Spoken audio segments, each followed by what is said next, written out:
అనేక మేజర్ కరెన్సీలు ముఖ్యంగా యూరో, యెన్ ఈ కరెన్సీలతో పోలిస్తే డాలర్ వాల్యూ బలపడింది ఈరోజు.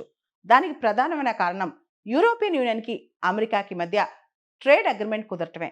యాక్చువల్లీ ఆగస్ట్ 1 నుంచి అమెరికా యూరోపియన్ యూనియన్ నుంచి వచ్చే గూడ్స్ అండ్ సర్వీసెస్ మీద 30% టాక్స్ వేస్తానని బెదిరించింది. అయితే రీసెంట్‌గా అమెరికాకి, యూరోపియన్ యూనియన్‌కి మధ్య వాణిజ్య ఒప్పందం కుదిరింది. దానిలో యూరోపియన్ యూనియన్ నుంచి వచ్చే మెజారిటీ గూడ్స్ అండ్ సర్వీసెస్ మీద కేవలం 15% ట్యాక్స్ వేస్తుంది అమెరికా. అంతేకాదు గత వారంలో అమెరికాకి, జపాన్‌కి మధ్య కూడా వాణిజ్య ఒప్పందం కుదిరింది. దాంతో ట్రేడ్ వార్ లేదా టారిఫ్ వార్ నుంచి ప్రపంచం బయటపడింది అని చెప్పి అనుకోవచ్చు. అంతేకాదు మార్కెట్ అన్సర్టెనిటీ తగ్గి డాలర్ స్ట్రెంథెన్ అయిందనమాట.